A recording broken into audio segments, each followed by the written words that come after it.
Hi there, welcome to That Board Game Show. My name is James Wood, and today I'm going to show you 7 Bridges, a stroll-and-write game set in historic Königsberg, designed by Ron Halliday and published by Puzzling Pixel Games, with art by Michael T. Schroeder and Ron Halliday.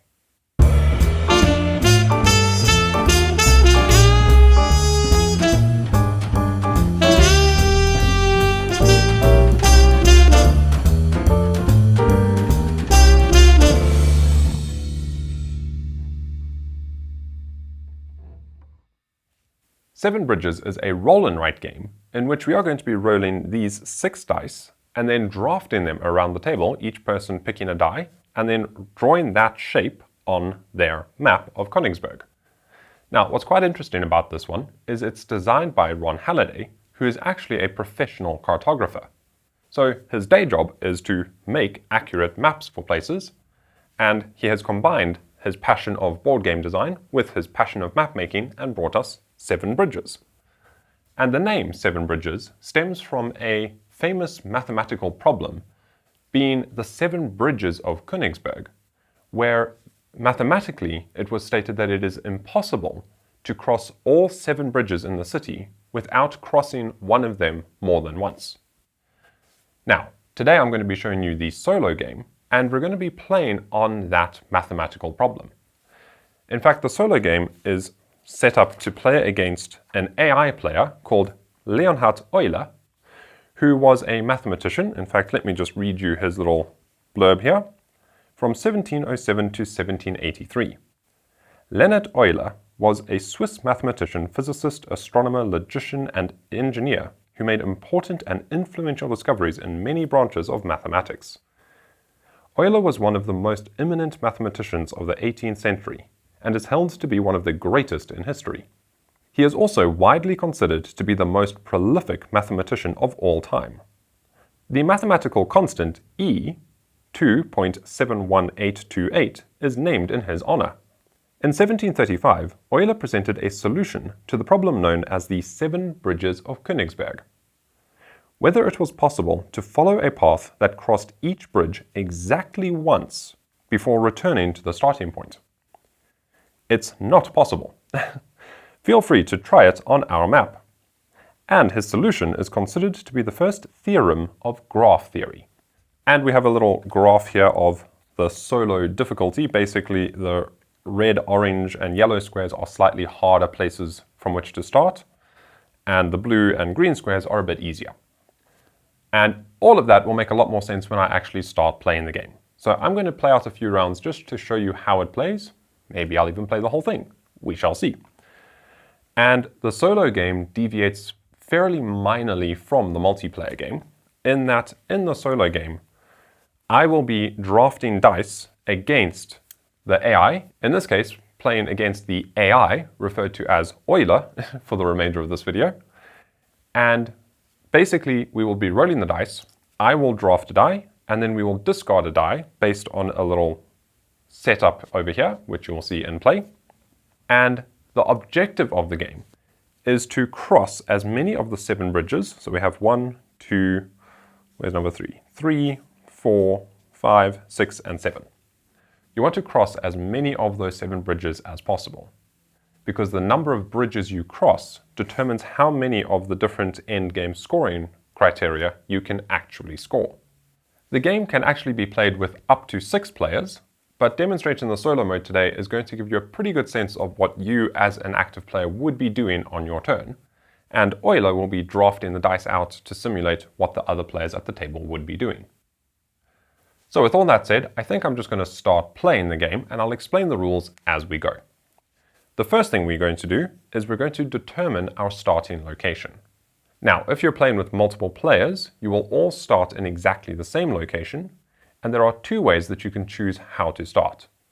Either you can collectively decide which square on the map you're going to start with, or you can leave it up to fate, which is what I shall be doing today because I think that is a lot more fun.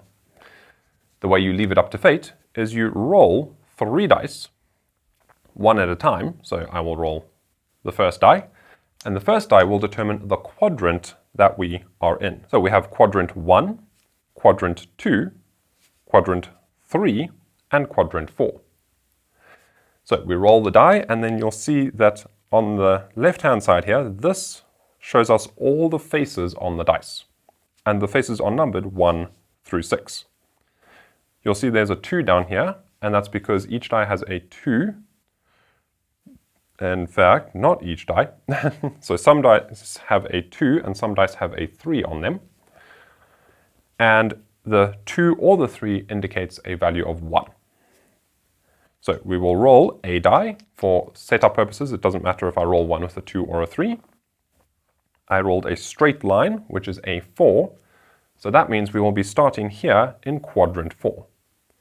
We then roll a second die, and this roll will determine the row. So we will roll that, and we got this little half line, which is a 6.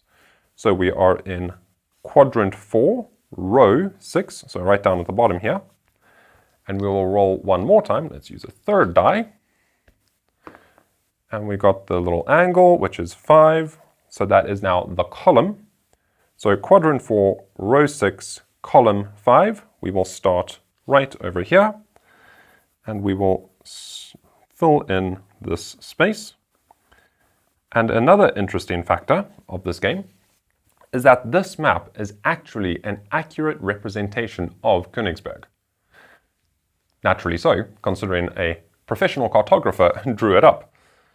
And you'll see that the red printing, where we are playing the game, has been superimposed over the map of the city, which is a popular method used in map making to update old maps. So we're basically creating our little path of Königsberg. And what this path actually represents is a walking tour of Königsberg, hence calling it a stroll and write game. We are strolling around the streets of Königsberg, and we're going to score points for every building we visit. For every landmark we visit, landmarks are denoted by these little letters here.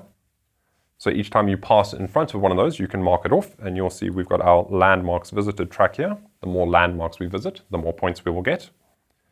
And various other things. We want to see trees, we want to travel to the edge of the city, and so on. So with our starting location here, we can check at the back of the rulebook here and see that by starting in this location, 1, 2, 3, 4, 5, 1, 2, 3, 4, 5, this is a medium difficulty starting location. Levels 1 to 3 are easy, 4, 5, 6 are intermediate, and then 7 through 9 are very hard. And how that's determined is basically the number of options that leaves open to you. And you'll see how that plays as we go. We also have on the back of the rulebook about the map. Each of the landmarks is denoted by a letter, and each bridge is denoted by a number, and their proper names are listed over here. So we'll look those up as we visit them. So with all that said, we have one final element of setup to do. When you are playing with fewer than 6 players, at the start of the game, you are going to cross out a number of boxes here equal to the number of players missing beyond 2. Because I'm playing the solo mode against an AI opponent, it's as if I'm playing a 2-player game. So I will cross out 4 boxes here. And this little track down here is our round tracker. This is what is going to track the rounds and tell us how many rounds we've played and when the game will end. And as we play, after each round of rolling the dice, we will mark off one of these boxes, and that will count down to the end of the game. In rounds 1, 3, and 5, I will draft dice first, and in rounds 2 and 4, Euler will draft the dice first. So let's roll the dice and see how that works. So rolling up, and here we have the dice to choose from, and now I can take any one die and I will draw that shape on my map. Now, I have to continue from where I've started. I always have to connect to an existing point on the map. This 3 over here indicates that you can draw a straight line. This is referred to as. All of these things have a name. Footpaths, drafting, extremity. Get on your horse. So when you take a 2 or a 3, that indicates getting on a horse or hopping on a carriage instead of plodding around slowly on foot, and you'll move up to 2 or 3 spaces. In this case, there's a 3, so I could move 3 spaces in a straight line. You cannot change direction while doing so, because the horses get a direction in their heads and they just go. But you don't have to go the full 3 spaces. So if you wanted to just go 2 spaces, you could. So right now, I think that 3 is probably the most attractive thing, because it's going to let me shoot down this way and get towards this bridge over here. Or I could use it to shoot up in this direction, but I'd rather branch off with a few. So I'm going to take this 3 as my first draft, and I'm going to use it to come in this direction. Whoops.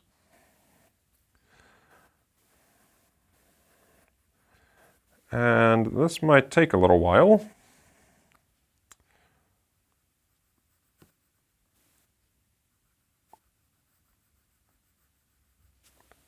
Now, Euler will draft a die, and the way he drafts dice is by looking at this chart over here. These are various bonuses, which I will explain how we use as we get to them. But you will see a number next to each one. We have 1, 2, 3, 4, 5, 6, and then 1 again, because we have the 2, 2, and 3 faces. So he will always take the lowest number available, and in case of a tie, if there are 2 dice of the same thing, so the lowest number currently available is this cross. If there were 2 dice with a cross, he would take the one with a 3 on it over a 1 with a 2. So he will draft that cross die, taking it out of the pool, simulating another player at the table drafting it. And now it is my turn. I will draft another die, and we will go until everyone has drafted 3 dice. So now I can get one of these straight lines.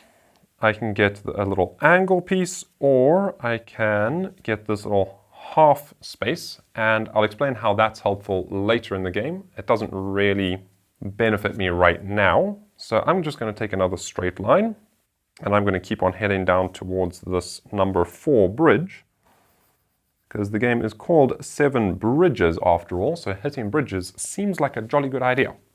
Now, Euler will draft another die. We will look here and see that the straight line is the lowest value currently available, which now leaves me with an angle and a half piece. Okay, so I've actually backed myself into a bit of a corner because I can't put an angle there or there. The only place I can put an angle is over there. And that half piece will not really help me right now. So I will take the angle and it will have to go over here, which is deviating from my path to get up to that number 1 bridge. But maybe I can go around and visit this landmark off to the side there. We shall see. Now Euler drafts the last die, and that is the end of round 1. I will cross out the first square, and that will help me remember that we have played 1 round.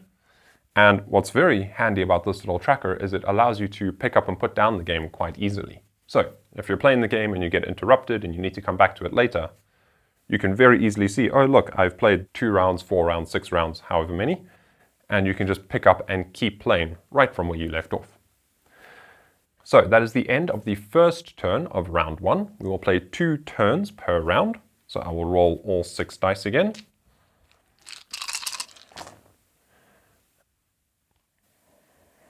And we shall see what we're working with. We have a 3, a 2, a couple of these nice angled pieces. I really like the look of that 2. So I'm going to take that 2 because that's going to help me get towards this bridge over here. So I'm going to go 1, 2, and I apologize for the table wibbly-wobbling all over the place. I did not realize that was going to be a problem when I started filming this video. Then Euler will take a die. He will take the highest value one, so he will take the 3. Now I am left with these dice, so I'm going to take this one, which allows me to put the T piece over here. In fact, that's the only place I can put a T piece, but it's precisely where I want to, because now I'm going to go over here and over here. So now I'm hoping to get a straight line piece, and I can cross my first of the 7 bridges. And I've also gone down over here, and at any point where you exit the map, where your path takes you to the very edge of the map, you will score points for the number associated with that row or column that you exited. So as you can see, I started the game exiting over here. That's worth 5 points. That's worth 6 points. So I'm well on my way to scoring quite well for those. Now Euler will scupper my plans somewhat because, oh no wait, he won't, thankfully. Now another player might, because he will always take the lowest value die determined by this track. So he will take this one, which leaves this straight line for me. Huzzah! So I can take that straight line and I can cross a bridge. Yay! I have visited bridge number 4. I will now cross off down here. My bridge is crossed to indicate I have crossed one bridge, which is worth 1 point towards the end of the game. And you'll see we go from 1 to 4 to 10 to 16. So these ratchet up quite a bit the more bridges you can cross. And that is the end, because he drafts the final die, of the second turn of round 1. And now we'll enter into round 2. And for this round, for the 2 turns of this round, Euler will draft dice first. So we will roll the dice, and he will always take the 3 or the 2 first. So he will take that out of the pool, leaving me with these options. Now, I haven't yet got a chance to cross one of these landmarks, so let's see if I can do that. Because visiting the landmarks is how we unlock these various bonuses across the side here. So, let's also see I crossed bridge number 4, which is the new high bridge. Okay, so all the bridges in this little city have a name, it would seem. Okay, so how am I going to get to a landmark? If I take this little angle piece, I can head up here and then I can start seeing all these trees. That's quite a lot of points over there. Or I can grab one of these straight lines and start heading in this direction. I think that's probably my best bet. Yes, let's do that. I will take a straight line 1 and I will head off in this direction, like so. Then Euler will draft. He will take one of the crosses, and in case of a tie, we'll see that one has a 2 on it, and that one has a 2 on it, so they are 6 of one, half a dozen of the other. And this little token here, you may have noticed, is, I think, in a multiplayer game. I'll admit I haven't played this game multiplayer an awful lot. I've only played it 1 and 2. But I think this determines the start player. So I usually use this to just help me remember who's drafting first. So I'll move this over to here to remind me that Euler is drafting first. And then when I'm meant to draft first, I'll bring it back to the sheet. Okay, so now I can draft a second die. Let's take this cross, because if I don't, he will. So as you can see, it's a little bit more deterministic what dice are going to go away than if you were playing with other people. They might be a bit more random, take dice in a more scattered way.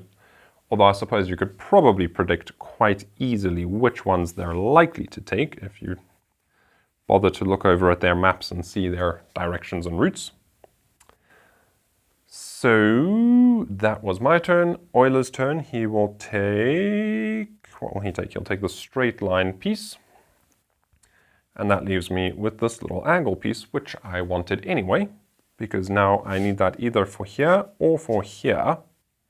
Considering I have other options there, I'm going to use it over here because I can only put an angle piece here. It's not getting me closer to a landmark, unfortunately, but it's the smarter place to put it, I think. And that is the end of turn 1 of round 2. And let's play out a few more and see if I can cross a landmark and show you how those work. So Euler is still drafting first, so he'll snaffle up that one. If I take this T piece, if I don't take that T piece, he will take it. So that's probably the smartest thing to take, yes. I'll take the T piece, because otherwise that way I'm leaving myself with more options. I will put it over here. And I'm almost close enough to cross this. Then Euler will take one. He will take a straight line. Blink. Back to my turn. Now I can take a straight line, but you will notice that there are these dotted lines on some of these tiles. So we've got some dotted lines here, we've got some dotted lines here, and those represent footpaths. And the only way you can cross a footpath is if you have visited a landmark and marked off this bonus space. So these are reserved use. These are either ongoing, so this footpath one is an ongoing bonus, allowing you to draw on the footpaths. And these three spaces you have to mark off top to bottom, and they allow you to do rerolls. So you can either reroll the dice currently available, or you can draft all of your dice at once, rather than taking them one at a time and hoping to get the ones you need. So at the moment, if I were to take this straight line piece, I couldn't put it in here because that would be going over a footpath, and I haven't yet unlocked that bonus. Here's what I'm going to do. I'm going to take this straight line, because I know if I don't, Euler will. And oh dear. Rewind. I'm not doing that. Because I was going to draw it here, but I can't do that right now because this square is at an angle. So I can't draw off that corner with a straight line, because that straight line would then end in the middle of another square, which you can't do with these ones that cross the whole die. However, you can with these little half lines. So I'm going to take a little half line, and that allows you to connect up to a incomplete point. So I could either draw it over here, which I will do right now, actually. Let's do that. So I will do that there, which means I have visited K. I have visited this landmark. I'll mark it off like so. I have visited my first landmark. And as soon as you mark off a landmark, you choose one of these bonuses. So if you choose one of these just represent any of the visible die faces. And it's an immediate use. You cross it out, you use it. These ones give you ongoing bonuses for the remainder of the game. So I'm going to give myself this footpath one because I'm adjacent to quite a few footpaths, and that will open up my options quite a bit. So let's get that one available, and I've just explained how it works. So we'll mark that off.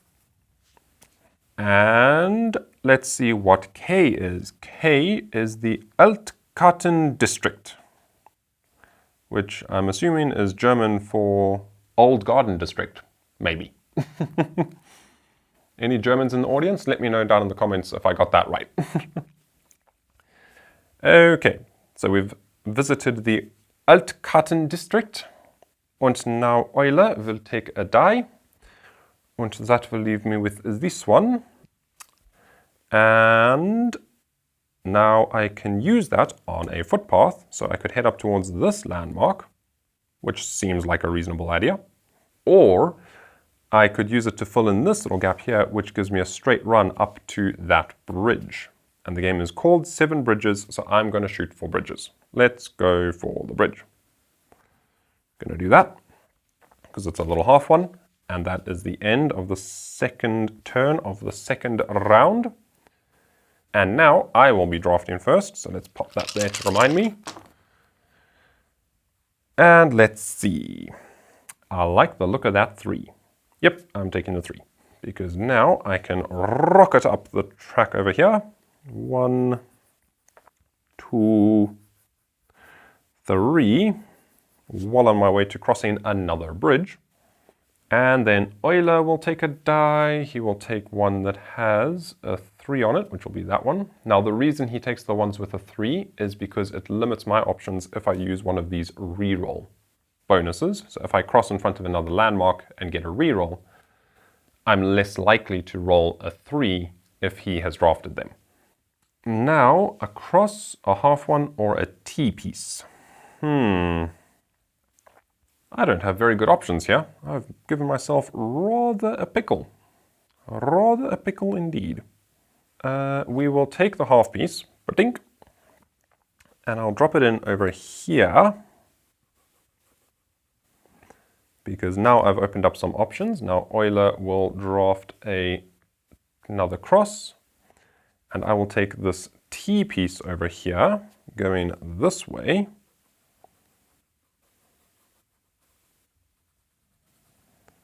which is heading me towards another landmark and giving me access to another bridge. Huzzah! And then he will draft the last one. And that's the end of another turn. We will roll the dice and we'll catch the pencil before it runs away. Oh my goodness. Lots of squares and, whoopsie, that was a square. Lots of squares and lots of straight lines. Okay, good. I need straight lines right now. He's going to just take the crosses, and I don't need the crosses right now. So I'm going to take this T piece, because I'm going to cross over here in front of the H, which means I crossed another landmark, which I'll mark off there, and I will mark off here, which now gives me a bonus. I can either get one of these reroll bonuses to try reroll the stuff, although I'm quite happy with those. But remember, I can reserve these, so if I cross off one of those, I can use it later. But I think I'm going to rather use it to get one of these instant bonuses. And the instant bonus I'm going to get, I want to cross bridges, so I'm going to take a 3. Now, for each of these bonuses that I've crossed off, I will get points at the end of the game.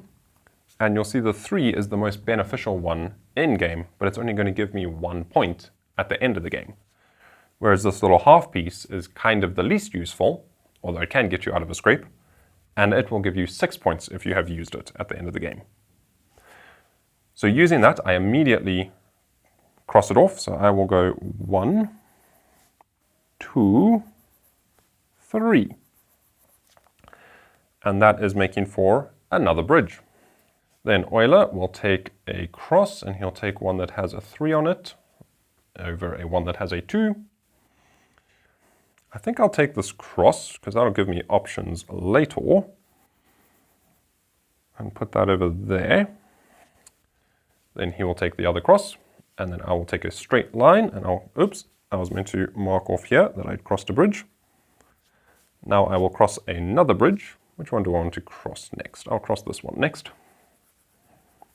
Cross bridge number 2, so now I've crossed 3 bridges.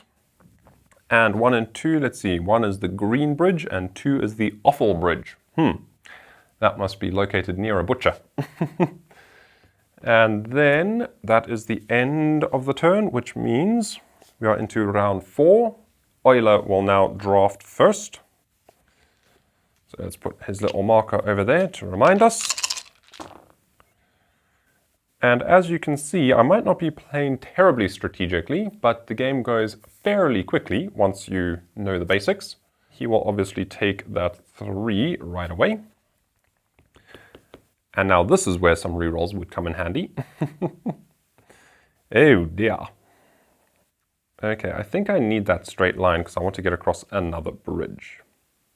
Crossing bridges is the name of the game. So let's do it. I'm going to take a straight line and shoot over this bridge. Whee! Crossing number 5, which is the Grocer's Bridge, conveniently far away from the Offal Bridge. That gives me another bridge crossing. So my points for bridges crossed are ratcheting up. Now he will take the cross. So I will take the T piece for obvious reasons, because I'm getting one of those either way. And I don't want 2 of them. Let's drop a T piece over here, I think. Like there, because there's another landmark to visit over there. And then he will take that, and then I will take that. And where do I want a little half piece? A half piece could be useful over here to try and see some more of these trees, because otherwise a half piece is the only one I can currently connect to that little section. Or I could shoot up this way, which would maybe give me access to these places. Although I have access to those coming down from here. So let's put a little half piece over here, because that's opening up more options for me. Okay. End of turn. Roll the dice. He will draft again first. He will take the 3 over the 2. And then it's my turn. Do I want that 2? I kind of want that angle piece to go there and start shooting up that way. I just realized I've spent a lot of this game looking down, which I suppose is fine if you're looking at the top-down camera most of the time. Let's see. I definitely want to try get towards another bridge. So I'm going to take the cross going this way.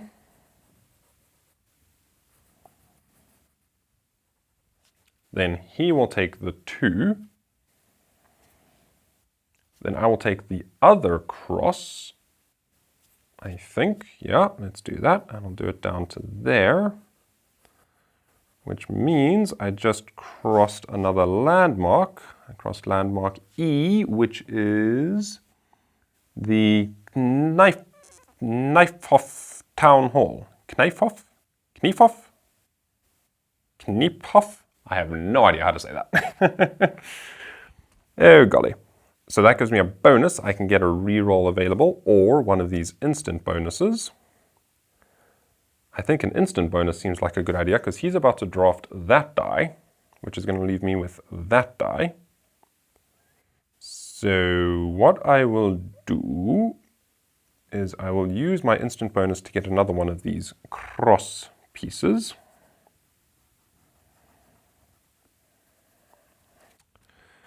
And I will put a cross piece over here.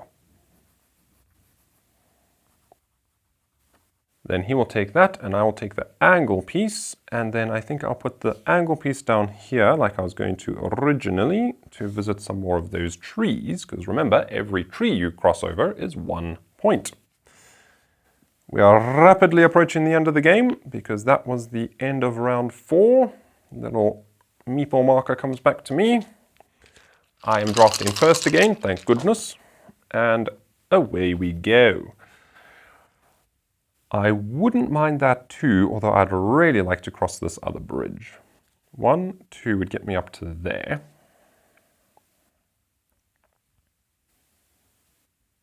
So I could start heading towards this bridge. 1, 2, across there gets me pretty close to that one.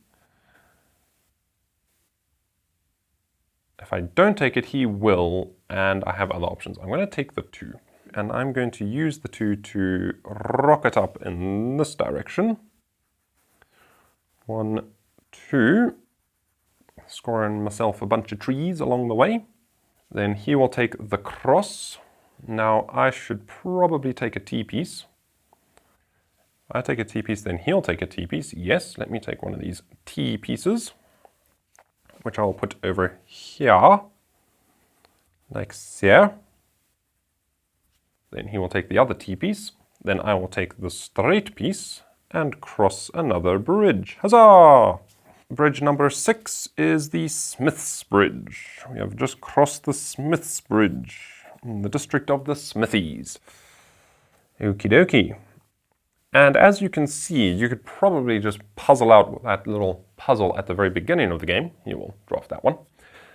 Whereby you can't really draw a path that crosses every bridge only once. Feel free to pause the screen and try to figure it out and see if you can find a way. But apparently it is mathematically impossible. That is the end of that. We are into the final round. I wonder if I can cross one more bridge. I don't think I stand a chance of crossing all 7. That would be, yeah, not with those dice, I won't. Yeah, I'd need a couple of those 2s and 3s to be able to shoot up over here and get to these 2, which I won't be doing with that offering. I haven't been marking off my landmarks. Let's see, 1, 2, 3 landmarks I have visited, so let's cross that off. As you can see, visiting landmarks also is not a terrible points generator. On that thought, I don't think I'm going to get to those other bridges, so let's hit some more landmarks. I'm going to take this cross over here, which will let me draw in here. So I'm going off the edge of the map. That's a good 5 points over there. Then he is going to take a T piece. Which one has a 3? That one does. Now, do I want a T-piece myself? Yes, I do. Let's take a T-piece over there, because now I can cross in front of this landmark, which is landmark C. That's another landmark over there. Landmark C is the Altstadt Church. We went and visited a church on our little stroll through Königsberg. Then Euler is going to take, this one, that straight line over there, which leaves me with a little half jobby or an angle piece. So a little funny half one or an angle one. Probably the angled one would make the most sense. Yes, I'm going to use this angled one. Ooh, rewind. I crossed a landmark, which means I get a bonus. Haha. What bonus do I want? Unfortunately, none of them will let me cross another bridge. That is sad. So I will take this angle piece bonus over here, and I will drop it in over here, like so, visit some more trees, and then I will take this angle piece, and I will drop that in over here, making that little footpath bonus I took pay off, and visit some more trees. And then he takes the last one, and that is the end of the game. We mark off that. And now for final scoring. Okay, so how the final scoring works in the solo mode is we have these little boxes over here. That is where we track Euler's score. And he will score for every single space that we didn't visit. Every bridge we did not cross. Every building we did not visit. Every tree we did not see, and so on. So the first thing we score is street footpath closed loop.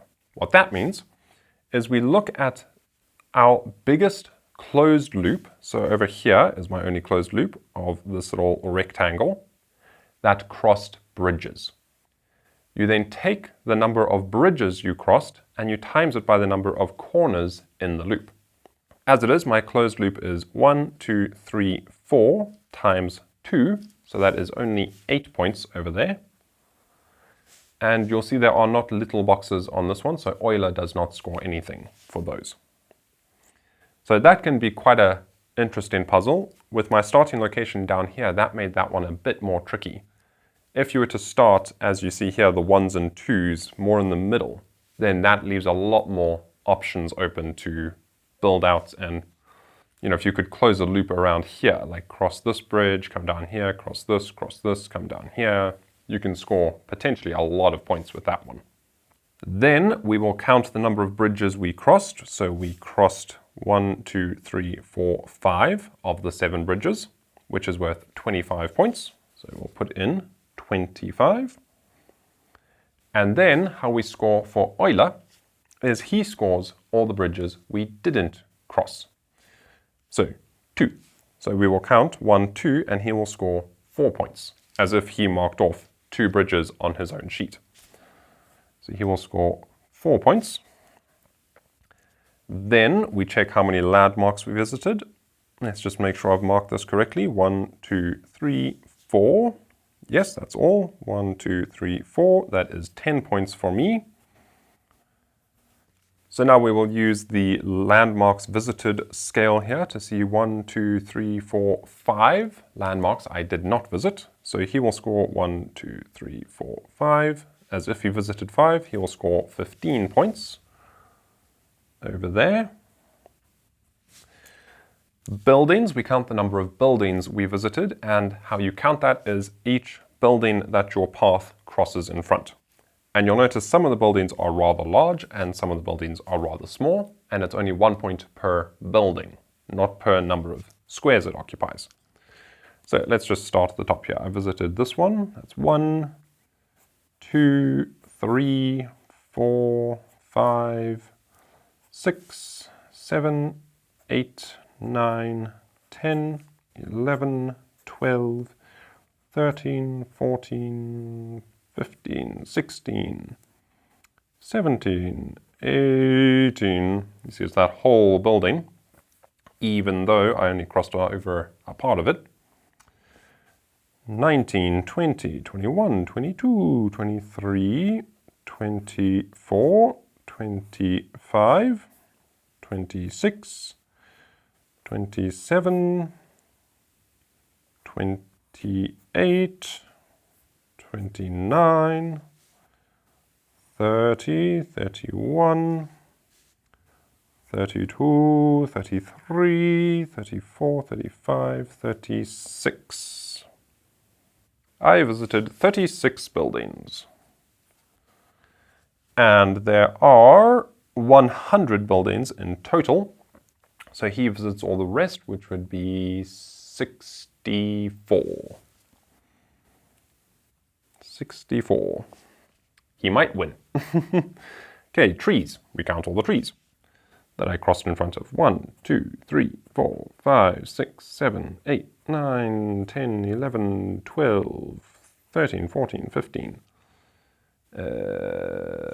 16, 17, 18, 19, 20, 21, 22, 23, 24, 25, 26, 27, 28, 29, 30, 31, 32, 33, 34, 35, 36, 37, 38, 39. 39 trees, and there are 100 trees in total, so he will score 61. Map squares. This is where you exited the map, so I scored 6, 11, plus another 11, that is 22 points for those. And there are 80 points in total to be scored there, so he will score 58.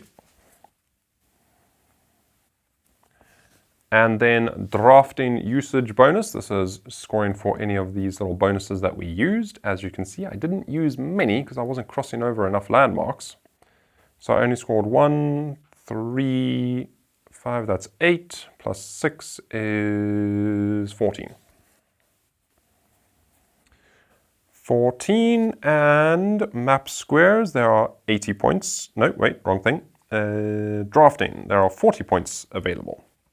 So he will score the remainder, which is 26. And now, what I will do is I will see I only crossed 5 bridges. So I will only score the 5 highest valued objectives that there are. So I will not score, I have to cross off 2, so that will be my street footpath score and my landmark score, because those are the 2 lowest. Then I will tally up the rest of them, tally up Euler's score, and we will see who won. So my final score is 136, and Euler has completely thrashed me, which is appropriate considering this is his hometown, with 228 points. Ouch. And there you have 7 bridges. A lovely little relaxing roll and write game of scribbling on a map and trying to optimize your points. And as we saw with our randomized setup, I did start in a more difficult location, so I'm going to cut myself some slack on my abysmal performance because I was playing on hard mode. And I would love to hear from you down in the comments below if you have played this game and what your scores are, and have you managed to beat Euler? I'm trying to remember if I have. I think I have, but I've only beaten him on the easy mode, on these little blue squares in the middle. And I also have, as I said earlier, no experience with this at the higher player counts. I've only played this solo and 2 players. And with that, I shall say thank you ever so much for watching, and I hope you enjoyed the show. And remember to spread the joy of tabletop gaming.